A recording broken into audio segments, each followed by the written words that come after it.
Muy buenos días y bienvenidos a Opo Jurídico.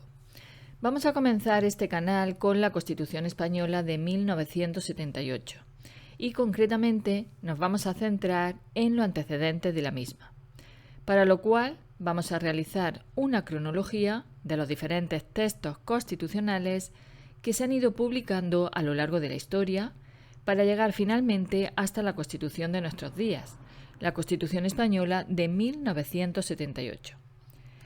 El primer texto al que podemos hacer referencia es al Estatuto de Bayona de 1808, pero que fue de poca aplicación por lo que ha tenido poca influencia. La doctrina suele fijar el comienzo del constitucionalismo español en la Constitución Española de 1812, cuyas características más destacadas son las siguientes. Es un texto extenso y rígido. Reconocía la soberanía nacional. Planteaba la división de poderes. El Parlamento era unicameral, es decir, tenía una sola cámara, y la corona tenía facultades ejecutivas. El siguiente texto al que podemos hacer referencia es al Estatuto Real de 1834. La novedad más importante que introdujo fue el bicameralismo, es decir, dos cámaras en el Parlamento, y la elección directa. 3 años más tarde se promulga la Constitución de 1837, que al ser una revisión de la Constitución de Cádiz, continuaba con la soberanía nacional y con la división de poderes, y seguía manteniendo también la elección directa y el bicameralismo parlamentario del Estatuto Real, apareciendo ya los nombres de Congreso y Senado. Esta Constitución también se reformó, dando lugar a la Constitución de 1845, destacando entre sus características las siguientes. Una soberanía compartida entre el rey y las Cortes, y se conservaba la división de poderes. En 1856 se realiza un proyecto para una nueva Constitución, pero que no llegó a entrar en vigor. Se trataba de la Constitución non nata de 1856. El cambio de dinastía en España de la Casa de Borbón a la Casa de Saboya dio lugar a una nueva Constitución de 1869, apareciendo por primera vez la monarquía parlamentaria y fijando derechos fundamentales. En 1873 hubo un nuevo proyecto de Constitución que planteaba un modelo federalista, pero que no entró en vigor a causa del golpe de Estado del general Pavía en 1874. De vuelta de nuevo a la monarquía, se promulgó la Constitución de 1876, destacando en ella que se le atribuye al rey el poder ejecutivo y un poder legislativo compartido con las Cortes.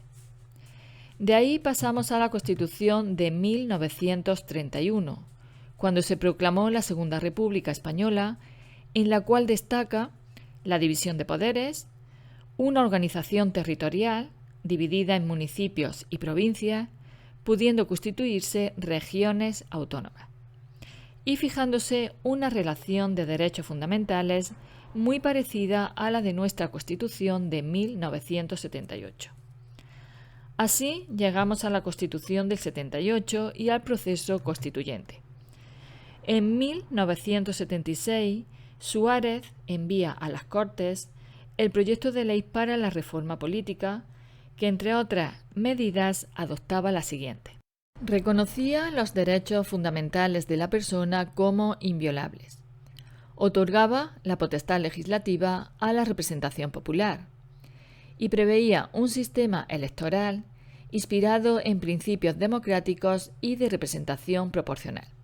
El 25 de julio de 1977 se nombra la Comisión de Asuntos Constitucionales y Libertades Públicas, nombrando esta una ponencia de 7 diputados que fueron los llamados padres de la Constitución y que elaboraron un anteproyecto de la Constitución. Estos diputados fueron los siguientes: Gabriel Cisneros, José Pedro Pérez Llorca, Miguel Herrero y Rodríguez de Miñón, Miguel Roca, Manuel Fraga, Gregorio Peces Barba y Jordi Soler Tura. Este anteproyecto, después de un proceso constituyente, dio lugar al proyecto de la Constitución de 1978. El proyecto de la Constitución de 1978 fue aprobado por las Cortes Generales el 31 de octubre de ese año. El 6 de diciembre de ese mismo año se celebra el referéndum por el pueblo español. El 27 de diciembre de 1978 se sanciona y se promulga por el Rey. Y el 29 de diciembre del mismo año se publica y entra en vigor. Para entender bien este proyecto de Constitución, vamos a ver en qué consiste cada uno de estos conceptos. La aprobación es el acto por el cual las cámaras, es decir, las Cortes Generales, que están formadas por el Congreso y por el Senado, elaboran un proyecto de lo que más tarde sería la Constitución y deciden presentárselo al pueblo para que con su voto decida si están o no de acuerdo con dicho texto. El referéndum es el procedimiento jurídico por el que se somete a votación popular una ley o un asunto de especial importancia. La sanción es una fórmula que certifica que la ley ha sido aprobada por el Parlamento. El Rey está obligado en todo caso a sancionar la ley aprobada por el Parlamento y deberá hacerlo en un plazo de 15 días. La promulgación es un acto que va unido al anterior, es decir, a la sanción, y también es un acto obligatorio. La promulgación es el instante en que se concreta el nacimiento y la expresión literal del precepto. Así, la promulgación da número y fecha a las leyes. La publicación es el medio que se emplea para hacer llegar la ley al conocimiento de los individuos, y esa publicación persigue dar a conocer el texto legal. Y por último, tenemos la vigencia, que es el momento en que una norma nace al mundo del derecho desplegando toda su eficacia. A partir de dicho momento, los destinatarios de esa norma deben cumplirla. Tenéis que tener en cuenta que, a efectos prácticos de un examen para una oposición, saberse muy bien esta fecha es muy importante y tenéis que relacionar la fecha, el acontecimiento que ocurre en esa fecha y quién lleva a cabo dicho acontecimiento. Por ejemplo, hay que saber que la aprobación se lleva a cabo el 31 de octubre de 1978 y que quien lleva a cabo esa aprobación son las Cortes Generales.